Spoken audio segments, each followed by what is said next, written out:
Well, good morning. It's nice to be with all of you. Appreciate the introduction by Johnny, and also thanks Sonia for getting you the information so you can follow along with me in the presentation.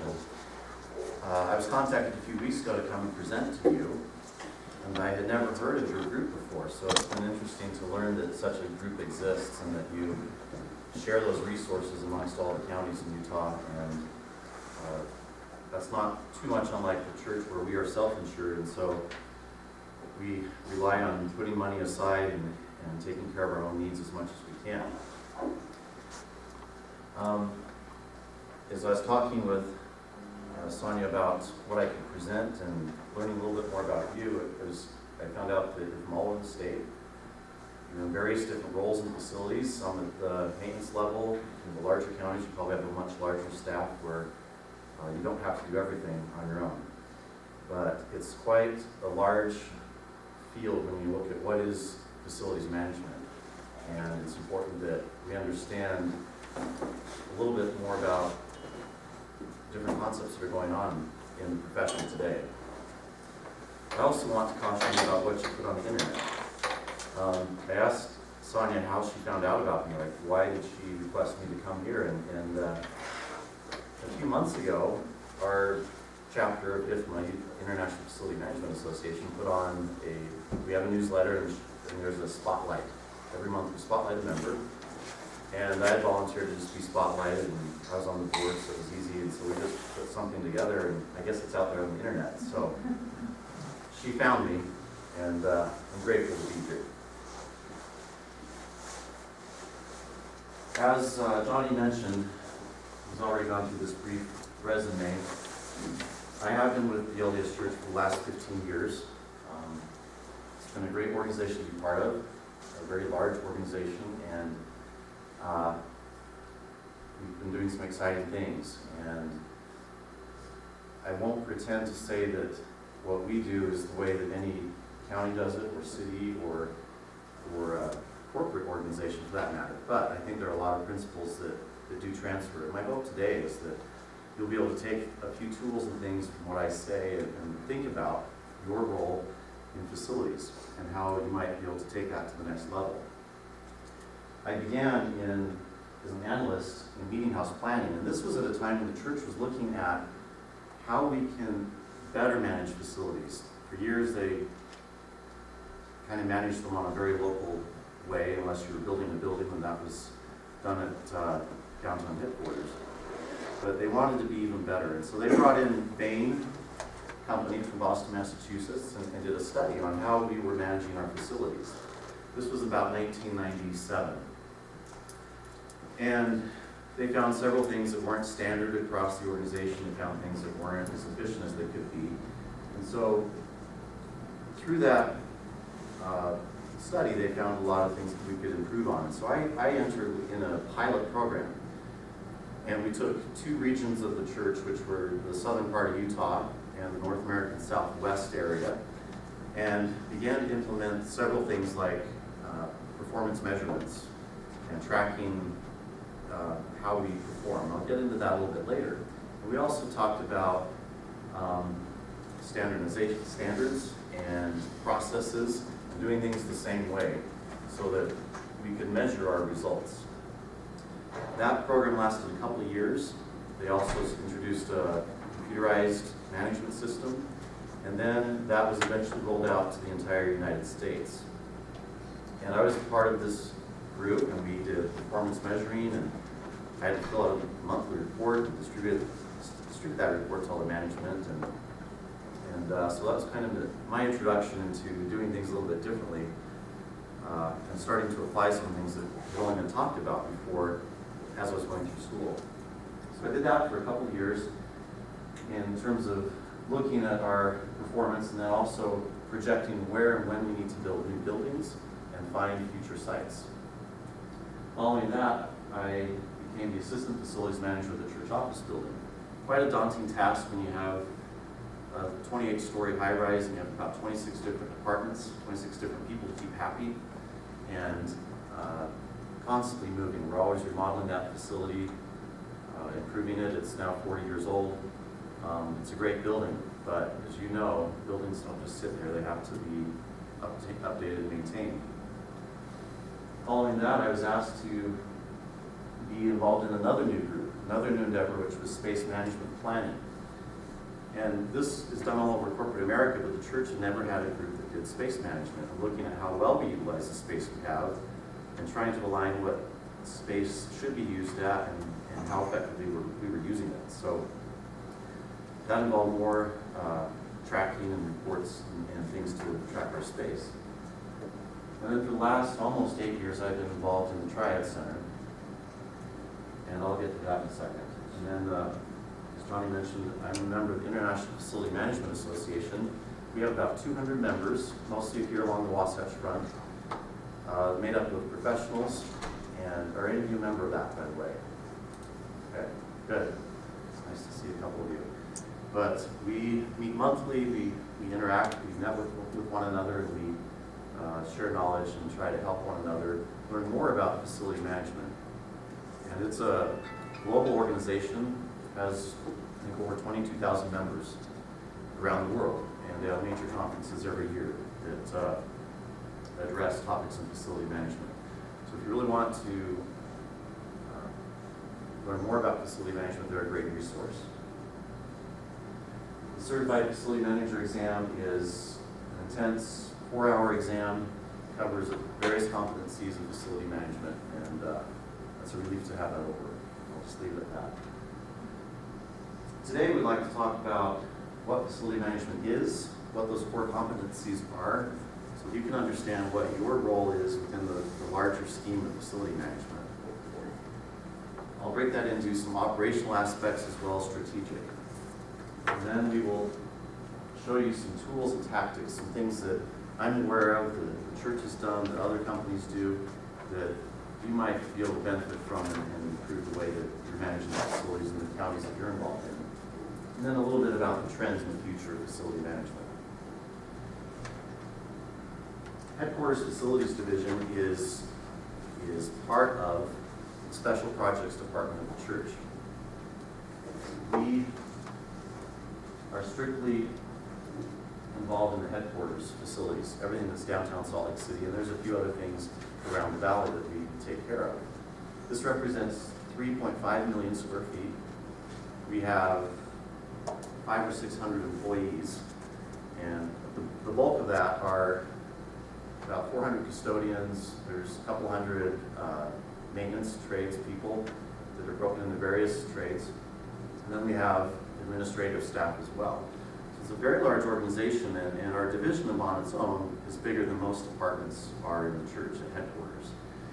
It takes a lot to take care of all this space. We have about near 100 facilities, I think, large and small. But these are the major ones that you would see downtown. The Triad Center is over here on 300 West, across from the Energy Solutions Arena. I got snapped out of the photo, apparently. The church purchased the Triad Center in 2004. And for 30 years it had been a corporate office space for various tenants. And when the church started announcing plans to redevelop downtown and to expand and rebuild the City Creek, they also announced that they would move LDS Business College and BYU Salt Lake Center to the downtown campus. Originally that was going to be built on an empty parking lot, and then because of cost and time, it was deemed more efficient to renovate the Triad Center for use as education facilities. So in 2006, this building on the corner was the first one completed. This one here is where KSL Television is. And this is the Business College. And the following year, we inhabited the building to the west of that, which is where BYU Salt Lake Center is. So we now have 2 office buildings that were converted into educational use.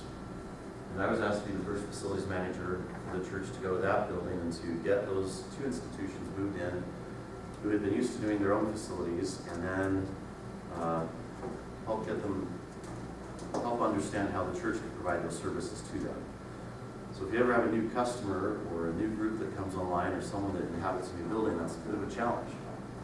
It's important to manage those relationships. But it's always a a lot of fun. Every day is different, as you all know. You never know what's going to happen. So what is facility management? I would assume most of you already know the answer because you're doing it. But how many of you grew up, or say you were 12 years old and said, I want to be a facility manager when I get older? Anyone? Okay. I didn't either. It's one of those things that you just fall into. And you think you're doing one job, it's like, oh, and by the way, you are also responsible for facilities. That's kind of how the profession has grown over the years. And I'm the same way. I didn't think I would be doing it, but I knew I had some interest in facilities, and I looked at architecture and things like that. And then it wasn't until I even got to BYU that I knew such a program existed. My dad had been an engineer. I thought I wanted to be an engineer like him. And then I realized that that wasn't for me. And stumbled upon this career in facility management and combined a lot of interesting principles at BYU about business management and technical aspects of facilities. And the most effective people at managing facilities are able to combine those principles. So back when I was in school, this was the existing definition of facility management. The practice of coordinating the physical workplace with the people and work of the organization. It integrates the principles of business administration, architecture, and the behavioral and engineering sciences. So when I would get asked what my major was and what I was doing, I would say I'm a facility management major, and they'd say, well, what's that mean? And then I would give them this definition, and I had it memorized at the time, and it'd still give me a blank stare. And it's tough to explain what we do. Most people take them for granted. As long as everything's working, they don't ever think about who takes care of the facilities. But as soon as there's a problem, you're the first one they call. And it sounds nice. We do all these different things, and I love the integration, but I think it was a definition that was a little bit hard to get people's hands around. And so I think mostly led by IFMA, that definition began to change over the years. And in the later part of the 90s and into the early 2000s, they came up with something that was a little more comprehensive, a little broader than even that definition was. So we start with place. We understand that facility management deals with places. There are buildings, sometimes they are amphitheaters, sometimes they're outdoor gazebos, it might be a park. If we went around this room, I'm sure you have all kinds of facilities that you deal with on a daily basis. Either you work in or you have to take care of. And if we add up all the counties in Utah and all the facilities that we have, I'm sure there's a couple hundred of those, if not more. So we know it's about place and making sure those places are effective for people. Which brings us into the second aspect of facility management. You can't ignore the people. I would like to, and my job would be easier if I didn't have anyone inside my facilities, but it's important that we are there to meet people's needs. That's really why the facility was built. It represents housing a need, whether it's a recreational facility, an office building, one of the utilities, or anything else that you might manage. The people always come first, and we have to make sure they're comfortable, that those needs are met, and they're our customers. And it's important to realize that relationship and make sure if the facility is not working for someone, then it's not really serving its needs. The third thing that facility management integrates is process. And this gets more into the strategic level, which I'll talk about in a minute. But we need to look at how we are managing facilities. They just don't sit there. We all have a process, whether it's good or bad, we all follow one.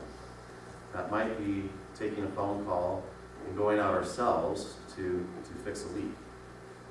Or it might be undertaking a major new building that's going to be built in your county, and then going through the entire process over a year or two of meeting with architects and contractors, turning the facility over to someone, and getting everything started. There's a process for that. So it's important to realize that we do have processes, and we want to look at the processes that we're using in our own jobs, making sure that we're being effective. The other reason that IFMA went to this model is that, in calling out facility management, is that something else happened, which was technology. Technology has changed even in the last 15 years since I was in school.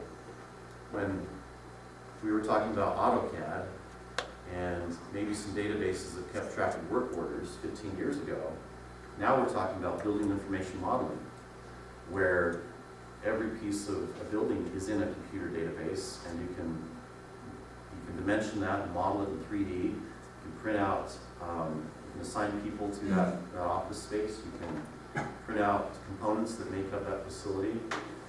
So there's a lot of technology that's out there in the facility management world that can help us do our jobs more effectively.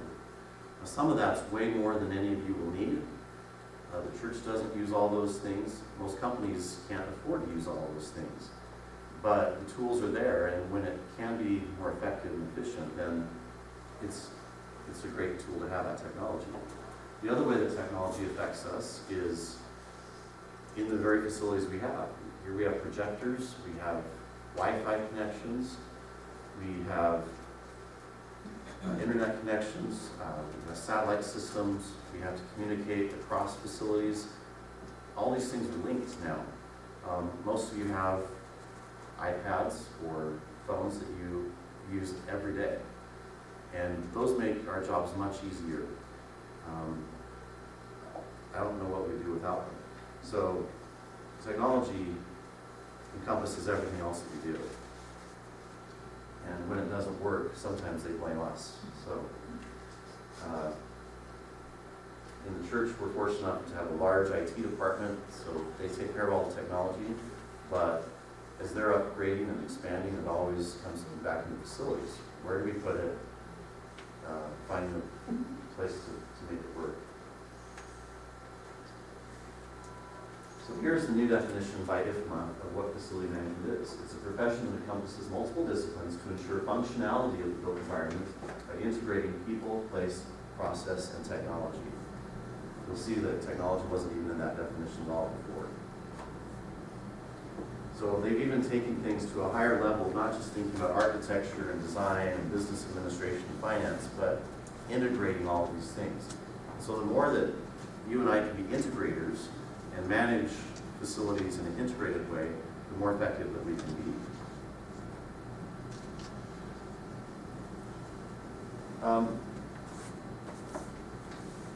Competency seems to be a buzzword these days, whether it's in education or in professions. What is it that we're supposed to know?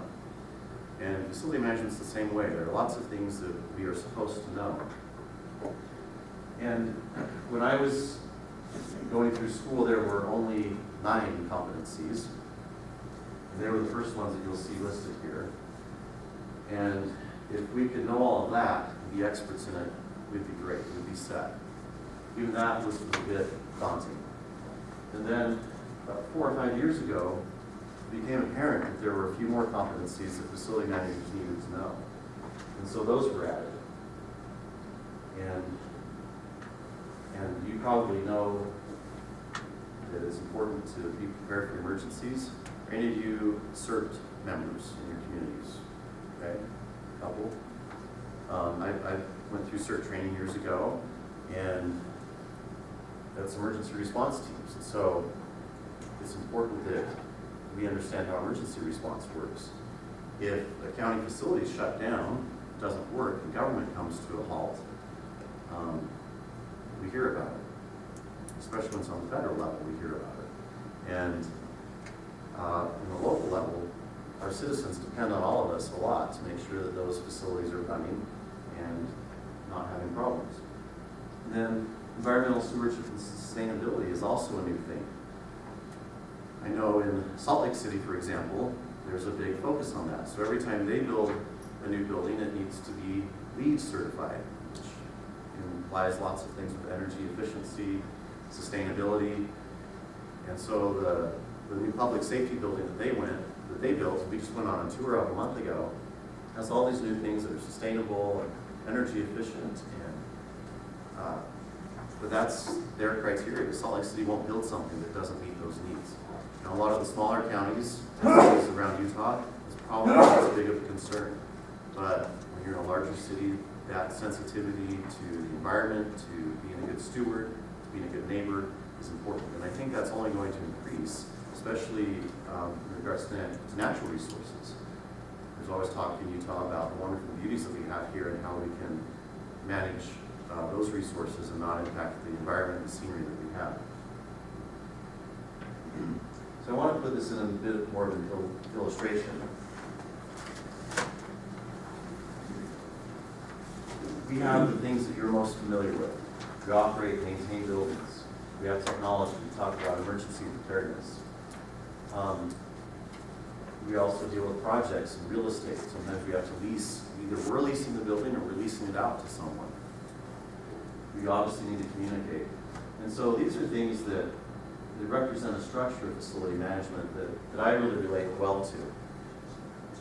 On the side, it shows, these are the 11 competencies.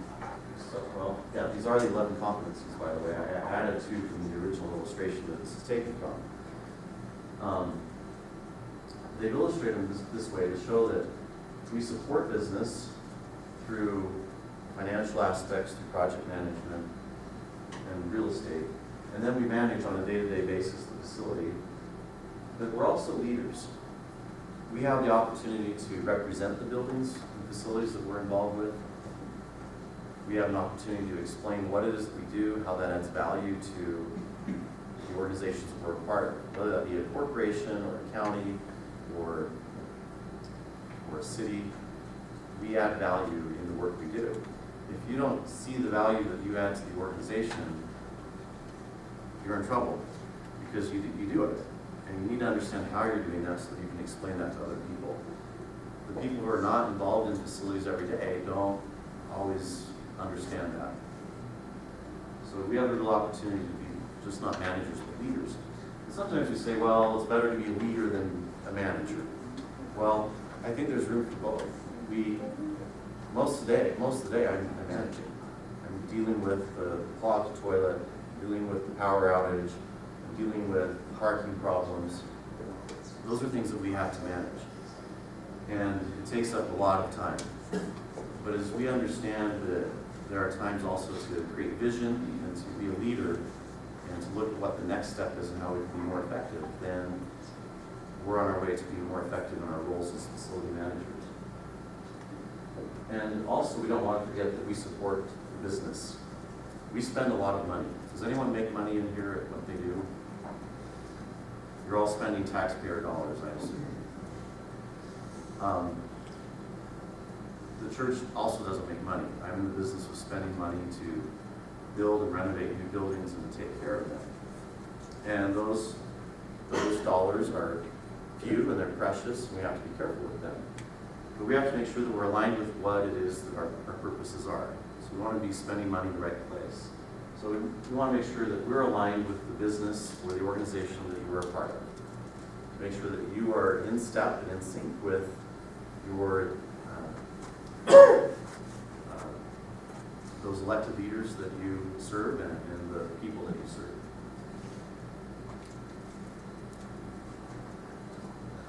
So let's look a little bit more into some of what those roles are. First of all, I want to talk about what the operational point of facility management is. These are the types of things that you hopefully think about every day, and that people will notice every day. Are we keeping the building clean? Is it well maintained? What's broken next? There's a lot of regulatory compliance, especially in terms of government, the regulations that we have to deal with, safety regulations, fire department, conducting those inspections, making sure that everything's certified and checked on regularly or annually, however often that is. We also need to ensure that people are safe.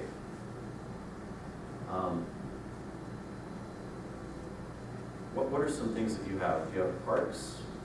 Does anyone have a park to manage? A couple people? Kind of just throw out some names of things that you, types of facilities you have. Fairgrounds, sports facilities, fairgrounds. Okay. Senior center? Okay. Libraries. Libraries, great. Conventions. convention centers, okay? Quite a variety of things. And some of these I've heard, you're gonna have events. You have the public coming to the important event, and you have public coming every day. And has anyone dealt with a safety issue?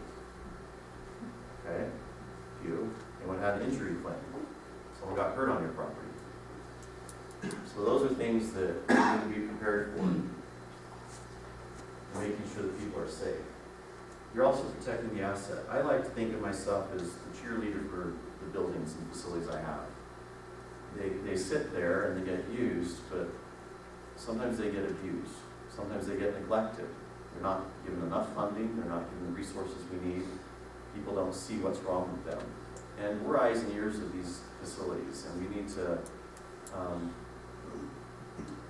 make sure that they're taken care of.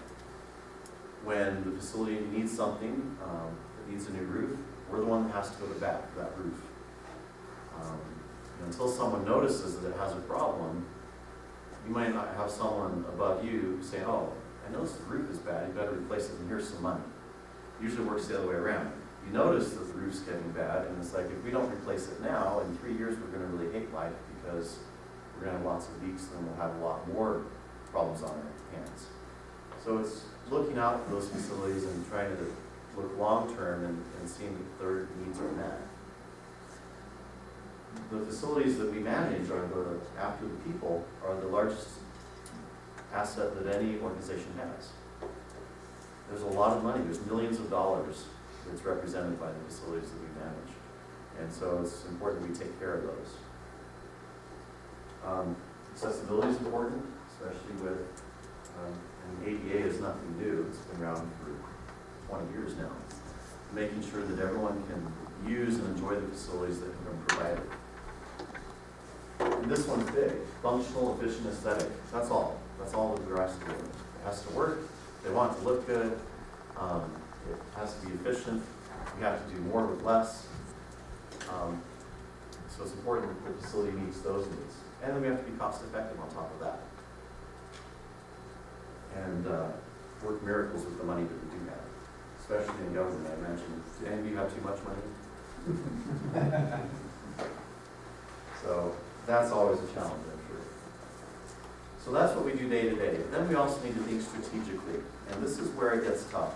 I don't spend as much time strategically thinking as I should. But we ought to take some time every day and think about what it is that we're doing and how it impacts everything else. And those would be small decisions from, well, what if we change to LED lighting? Well, that's the new thing. Well, is that cost efficient? How much manpower is it going to take to convert lighting to that? What is our payback period to convert lighting? If you're dealing with a mechanical system in the building, when do we need to replace that boiler or chiller? When does it reach the end of its life? Those are the types of things that we need to strategically think about, not just react to everything. How does it affect space? If we carve out something for another function, does that impact someone else in the organization? What are we expected to do in terms of providing service? What do our taxpayers and constituents expect of us? And what should we provide given the money that we have? Identifying and prioritizing the most important things that we should provide. Thinking, who are the customers? What are their needs? Do you ever think about that? Who is it that we're here to serve? That's what I love about the public sector. One reason I went into public administration as my master's program is that it gives you that sense of we're helping the greater community, we're helping the public, we're helping meet needs of all people. It's not just about making money. And it's important that we realize, and if you're like me, you're caught in the middle. I have students, a few thousand students that come to my buildings and expect a safe environment. But I also have university administrators I have to please. I have my boss that I have to please. And so when you're in the middle, you get it from both ends. And you have to keep that balance of making everyone happy. Looking at what things cost, what is the impact on people as we make different decisions, and such things as costs. We always think, well, what does it cost to replace this? Well, strategically thinking is like, well, what does it cost not to replace it? What is the long-term risk if something breaks, if an event fails because something's not happening? If we lose cooling in the data server room, that's the worst thing that could happen. And so you need to look at the cost of doing everything that you're involved in. As well as if you make a decision, well, by investing better carpet and it lasts longer, I've actually saved money because we don't have to replace it in half the time. So those are the types of things that you want to think of strategically. So I want to go through various examples of some tools and tactics that we use in managing facilities. I don't think these are anything that is that unique to the church. There are examples that you can find in other companies. If you go to facility management seminars, they get really deep. Has anyone heard of Six Sigma? Okay, a couple heads, probably because of IFMA you've heard of it. But I can't really tell you what it is, but it's a way of strategically thinking and analyzing. And so you can get really deep into this, but we're not going to get that deep.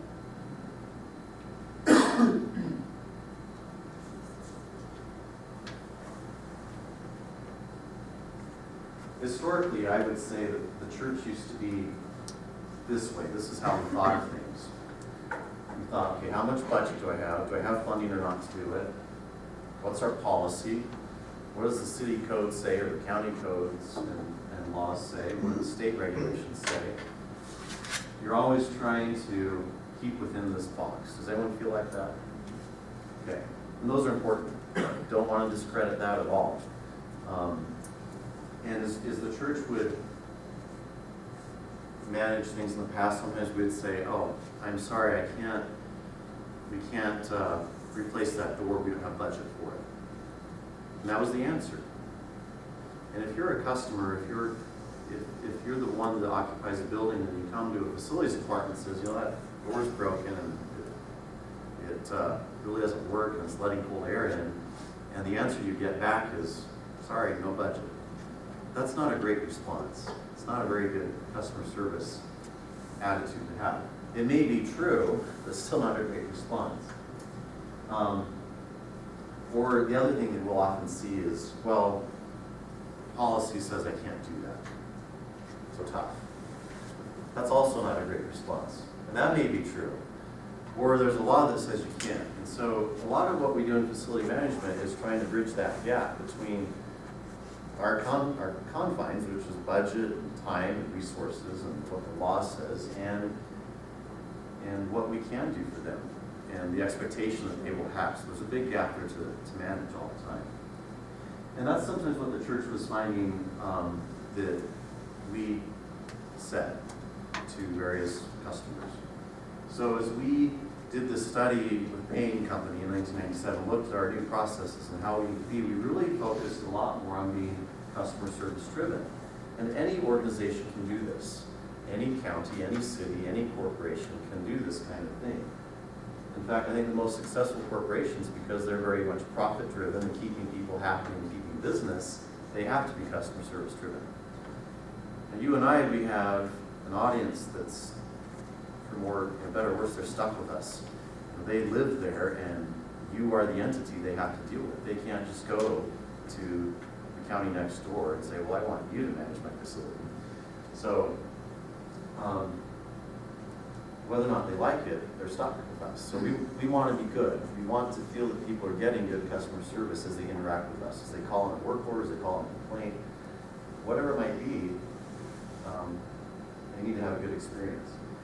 We tried to soften the tone by saying, well, we have guidelines. Now, guidelines, policies, maybe they're the same. But sometimes in guidelines you have latitude. You say, well, as long as it's within this amount of money, or within this time, where I can do these 3 different options for you. These are the parameters I have to work in. That sounds better. That gives them choice. That gives them an understanding of what they can do. Instead of just saying, well, it's this way and there's my way or the highway. That helps. Also, we're process driven now. And we have to communicate those processes process this to other people. We say, well, this is how it works. If you need new furniture next year, then here's the process you go through. And once people understand that, they understand your budget cycle, they understand your planning process, then it takes a few years, but they eventually get the program. And they know, okay, I know I'm going to need furniture in a year, so I better request it now and get that budgeted for. Does anyone have someone that comes to you last minute and says, oh, by the way, I need this? Yeah. And it's like, did you not know that 6 months ago? It's going to happen. Even if you're process-driven, it happens to me all the time. But that gives you something to work with. And then we look at performance. Rather than just, well, we got this much money in the bucket, and as long as we use it up by the end of the year, we're good. Are we? Was that the right amount of money to use? Did we use too much? Did we use too little? Could we have done it more effectively? And only until you start measuring the performance will that come into place. Kind of following up on this new paradigm, so we have standards that we, oh, sorry. Yeah, on that last slide, Yep. this is a big struggle. I mean, you see the whole picture right here on the slide. How would you prioritize those things? I don't. Because I mean, they fight against each other. They fight against each other, Okay. you know? Yeah, I mean, if you want to be customer service driven, you would do anything you can for the customer, right? I mean, on our side of the house, being who we are, we just want it to work. I don't care how pretty it looks. You know, comfort. But then you have that other side, like you said, the aesthetic side and the customer-driven side. Yeah. And so this is a big struggle in the budget process on meeting these parameters. I think this is a great slide. Well, and you raise a great question. You may not care how it looks. You might just want it to work. You don't care if it's red or green or what color it is, but who are your customers and do they care? So what is the priority, in your county, your organization that you're in? Is it just make sure it's functional? Just make sure it's safe? Or do they want it, is this particular building, if it's the county office, it probably needs to look good, but the restroom in the park may not have to look as good, it needs to be clean. So you have to ask yourselves these questions on what is important. It's just like building a new building. You've got an HVAC unit, and they may have 5 offices tied to this one T-stack that you're controlling. And who gets in that office with the T-stack? That's Yep. And then so because you've got different people who like different various ranges of comfort, and it's hard to tell somebody, say, well, put on a coat or wear less. I don't know. Right. Depending on where they're at. So it's pretty interesting. It's true.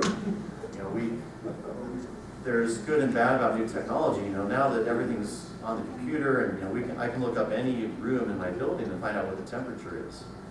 Well, that's nice, but the bad thing is I have that much control now. So everyone knows they can call and get their individual office adjusted. And then sometimes you have to decide, well, how much latitude do they have? Well, will you adjust it within 3 degrees, or can they have any temperature they want? And again, these are great questions. You have to look at your whole organization, what your priorities are, and you also have to look at each individual facility, what's most important. What you have at a county fairground, I'm sure has different priorities than what you have at a convention center, although they both do events, but they're both very different facilities. Or what you have at the county office, or what you have at the water treatment plant. Water treatment plant probably doesn't, the aesthetics aren't as important as the functionality. But the functionality is critical. So, but if you have processes in place and you have performance and you measure what is most important, then that helps you focus on doing the right things at the right times. I can spend all day picking out carpet colors, or thinking, oh, it'd be nicer if we painted the room this way, but that may not be the best place to put resources in. So again, we're standards-based, and I'll show you an example of that in a minute. We inspect facilities, so we're seeing whether or not we meet those standards, and then we track our performance to see how we're doing. are we meeting requests on time? Are we spending money in the right ways? This is an example slide I've given you. I mean, if I brought the whole binder, well, I actually did, but it's got every category: floors, carpet, ceilings, wall coverings, paint, hardware. Because the church is such a large organization, we have so many buildings around the world, we've put the resources into this to making sure they're standardized. But this is one example, and yours might be simpler if you want to do a simpler method of doing this. But we do have this, so I can go to any room and I can look at the carpet and rate this room. So if it's a 1, it has no dust, debris, dirt, or removable stains. In fact, this carpet actually looks pretty nice. How old is it? What, 6 years? 6 years. 5 years? Okay. Doing pretty well. There's no tears, you know, there might be a couple specks of paper. And so we rank those things, and our custodians, we ask them to clean to that standard. In fact, my building is clean to a 2.5. So on average, if I was to go in any classroom at LDS Business College or BYU, it's okay if it has a little bit of dirt or dust present. That's fine. That's my expectation level. I do not want to be managing to a level 5 where there's dust and dirt all over the place. And you might have facilities that you want to manage to level 5. It's okay. But it's deciding what it should be. In the church, our temples, they're managed in most places to a 1. We expect there not to be any dust anywhere at any time. But that's impractical to do at LDS Business College. I've got students, for goodness sakes. This is going to be impossible. And we do the same thing for maintenance. So a carpet, you know, we want to keep carpet at a level 2 as well. But if it's fraying, if the seams are coming apart, then that's indicating, you know, it's probably about time to replace that carpet. You can do these sorts of things, and you probably won't have a whole binder of standards for every little thing, but you might do it building by building, or you might do it just by flooring. You know, you might have a 1 through 3 system. You can determine that. This is thinking strategically of how you should rank things. But if we never think about it, then it never improves, and we don't know where we've been and where we're going. So that's one thing that you could implement is what are our standards, what should they be, and how well are we keeping those standards. This does take some time. We only inspect twice a year. We inspect each other's buildings. So I will go to the church office building, which I don't manage anymore, and inspect them and see how their cleanliness is. And we rank it and put it on a chart, and then we're measured on that performance. We also have replacement standards. So I've given you the example of carpet. I mean, do you just replace carpet because you want to? Do you replace it because you were suddenly given money? Do you replace it because, I mean, there's lots of reasons to replace it. But we have standards that say when to replace it. So again, this protects us. It's like, we'll replace it when it gets to this point. I won't go through all this, you can read about it. But we want to make decisions that are good and not just based on emotion, and not just based on funding, but based on a real process. And then you can tell other people this and explain this is your process and help them understand how you got to the conclusions that you got to. We kind of touched on this already. Our processes protect us. And they help us know what it is that we do, who is involved, what tools are used, and then the results that we should expect when we do that. Let me talk about it this way. Here are just 4 of the processes that we use in the headquarters.